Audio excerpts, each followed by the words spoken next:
Welcome back, guys. It's Tommy. Figured I would walk you guys through my rebinding journey as I have been learning. This is rebind number 1 for me. I started out not knowing anything about rebinding, as little as I know now. I didn't know anything about bookbinding, rebinding, sewing, etc. So this was all a learning curve for me.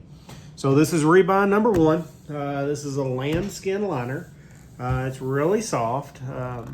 It is on a cowhide, which gives it a little bit of firmness.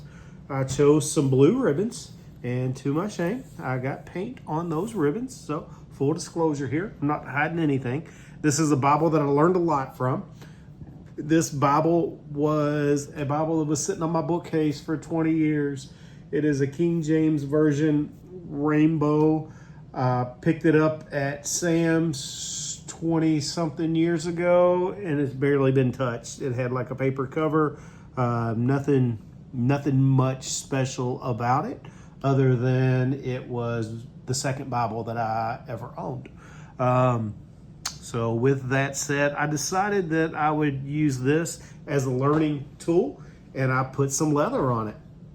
So with this, I chose to go with 5 hubs. 1, 2, 3, 4, 5. I spaced them out a little bit. I was trying to figure it out, but I think they turned out pretty good. They're pretty crisp for the first hubs that I've ever done. I've definitely done worse since.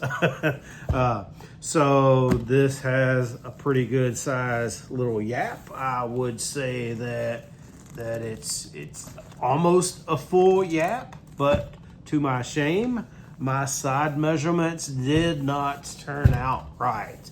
So my yap does not come all the way closed. So, and I will show you that. I did some speckling. I know that phone holder is getting really close, but I experimented with some speckling. I'm not upset with how some of it turned out. If I had it to do all over again, I probably would not have sanded off the gilding that was on it. That was a bit of a process, but it's all for the sake of learning and developing the skills that it takes. The corners, first corners I ever did other than just practicing with some leather, not the worst in the world.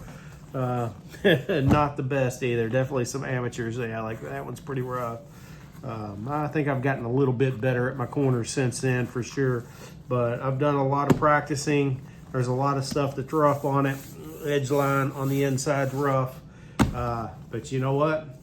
I learned a lot from this Bible, and through the process of rebinding, I've realized that there's nothing easy about it, but it's a skill that I really want to develop, so I'm just going to keep going. All right, I'll see you guys on my next video. Bye.